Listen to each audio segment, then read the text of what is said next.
성도 여러분 안녕하십니까? 2022년 11월 15일 화요새벽 말씀 함께 나누겠습니다. 함께 나누실 하나님 말씀은 창세기 47장 13절에서 22절까지입니다. 본문에서는 대기근 때에 요셉의 탁월한 리더십에 대해 기록하고 있습니다. 본문을 통해서 예수께서 우리의 피난처 되심과 예수님을 따를 때에 복된 인생됨에 대해 묵상하겠습니다. 첫째 묵상할 내용은 예수 그리스도는 우리의 피난처시다 라는 것입니다. 본문 13절에 보시면 기근이 더욱 심하여 사방에 먹을 것이 없고 애굽 땅과 가나안 땅이 기근으로 황폐하니 라고 하였습니다. 야곱의 가족들이 애굽의 고센 땅에 거주한 이후 그 땅의 기근은 더욱 심해졌습니다.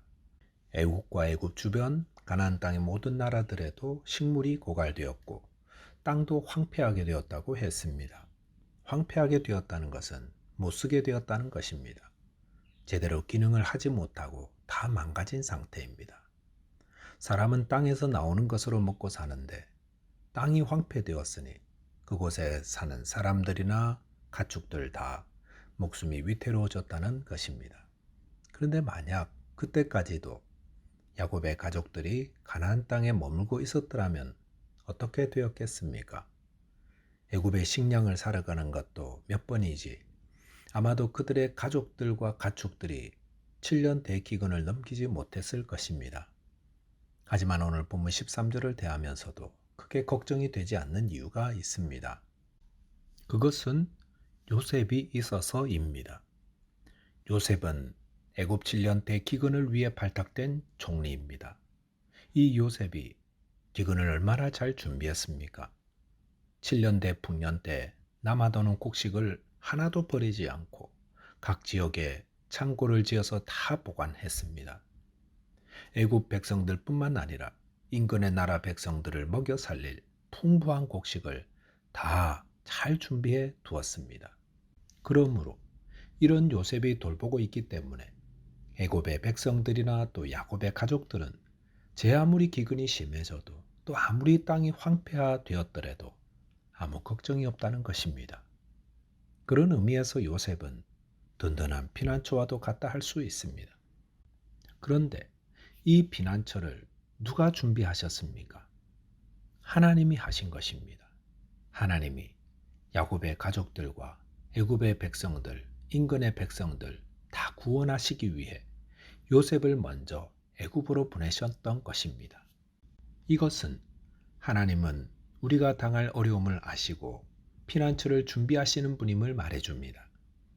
고린도전서 10장 13절에 보시면 오직 하나님은 미쁘사 너희가 감당하지 못할 시험당함을 허락하지 아니하시고 시험당할 즈음에 또한 피할 길을 내사 너희로 능히 감당하게 하시느니라 라고 하셨습니다. 하나님은 우리가 감당하지 못할 시험 당하도록 허락하지 않으십니다. 그 말씀은 우리가 당한 어려움들은 능히 다 감당할 정도라는 것입니다.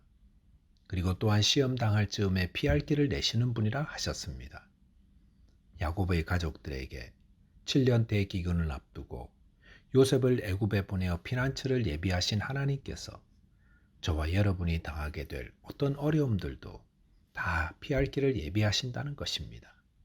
그러므로 성도는 감당하지 못할 시험 당하면 어떡하나 걱정할 이유가 없습니다.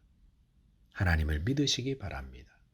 하나님은 우리를 위해 피난처를 예비하신 분입니다. 그 피난처는 곧 예수 그리스도이십니다. 마태복음 11장 28절에 보시면 수고하고 무거운 짐진 자들아 다 내게로 오라 내가 너희를 쉬게 하리라 하셨습니다. 성도 여러분, 어떤 어려움 앞에 있더라도 두려워하지 마시기 바랍니다. 감당치 못할 대기근이 와서 땅이 다 황폐화되고 먹고 살 길이 다 막히는 것 같아도 두려워하지 마십시오. 하나님께서 예비하신 피난처 되시는 예수님을 의지하시기 바랍니다. 저와 여러분께서 예수 그리스도에게 피하심으로 모든 어려움을 능히 다 잘 이겨나가게 되시기를 바라겠습니다. 둘째로 묵상할 내용은 예수 그리스도는 우리를 부유케 하시는 분이다 라는 것입니다. 본문 14절에 보시면 요셉이 곡식을 팔아 애굽 땅과 가나안 땅에 있는 돈을 모두 거두어 들이고 그 돈을 바로의 궁으로 가져갔다라고 하였습니다. 애국과 가나안 땅에 기근이 계속되자 사람들은 곡식을 사기 위해 요셉에게로 왔습니다. 본문 15절에 보시면 애굽 땅과 가나안 땅에 돈이 떨어진지라 애굽 백성이 다 요셉에게 와서 이르되 돈이 떨어졌사오니 우리에게 먹을 거리를 주소서 어찌 주 앞에서 죽으리까라고 하였습니다.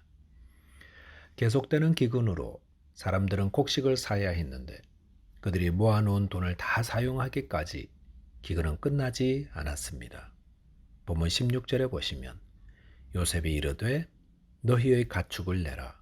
돈이 떨어졌은즉 내가 너희의 가축과 바꾸어 주리라 라고 하였습니다. 요셉은 돈이 없어서 곡식을 사지 못하는 백성들에게 가축을 가지고 오면 곡식과 바꾸어 주겠다고 하였습니다. 그 결과 애굽 백성들은 곡식을 얻기 위해 모든 양떼와 소떼와 나귀를 요셉에게로 가져오게 되었습니다. 그런데 이런 요셉의 모습을 보면서 어떤 분들은 요셉이 왕실의 번영을 추구하기 위해 백성들의 모든 돈과 가축을 다 수탈하는 폭군과 같다고 비난하는 분들도 있습니다. 즉, 대기근의 때를 이용해 큰 돈을 버는 장사꾼처럼 보일 수 있다는 것입니다. 그래서 백성들에게 무료로 곡식을 나누어 주어도 되는데 왜 굳이 돈을 받고 팔았는지, 그리고 각 가정의 가축들까지 거두어 드릴 이유가 어디 있는가 하는 것입니다. 그런데 요셉의 정책을 면밀히 살펴보면 그가 얼마나 지혜롭게 행하였는지를 알 수 있습니다. 만약에 요셉이 백성들에게 기근의 때에 곡식을 무상으로 나누어 주었더라면 어떻게 되었겠습니까? 아마도 대기근 가운데서도 이거 다 공짜인데 뭐 창고에 곡식 많으니까 이 정도는 괜찮다라고 하면서 아무렇게나 곡식을 낭비해서 어쩌면 기근이 끝나기도 전에 곡식이 다 바닥을 드러내어 대량 아사자가 속출하는 일도 있었을 것입니다. 또한 대기근 가운데 사람들도 먹을 것이 없는데 가축들은 오죽했겠습니까? 그러므로 국가가 가축을 돌보도록 맡김으로 가축들도 살릴 수 있었다는 것입니다. 대기근의 때에 요셉이 얼마나 지혜롭게 행했습니까?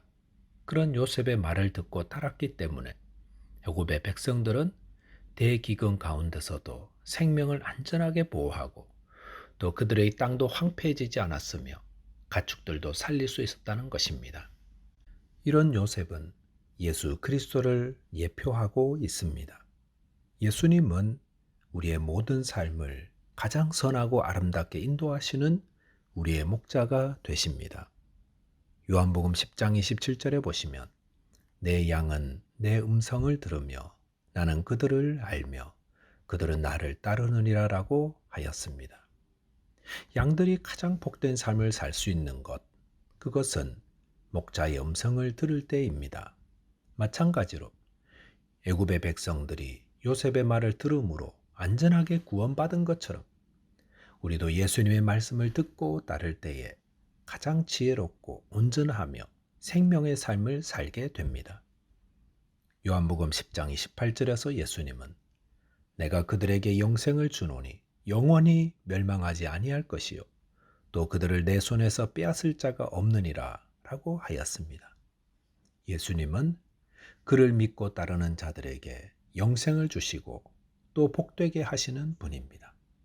저와 여러분들이 예수 그리스도를 믿고 그분의 말씀에 순종하심으로 가장 복되고 생명이 넘치는 삶을 살게 되시기 바라겠습니다. 말씀을 정리하겠습니다. 예수님은 저와 여러분의 피난처가 되십니다. 예수님을 나의 피난처요 나의 구원자로 믿고 또 그 말씀에 순종할 때에 성도는 가장 복되고 생명이 넘치는 삶을 살 수 있습니다. 기도하겠습니다. 하나님 아버지, 저희에게 예수 그리스도를 보내주시고 피난처 되게 하심을 감사합니다.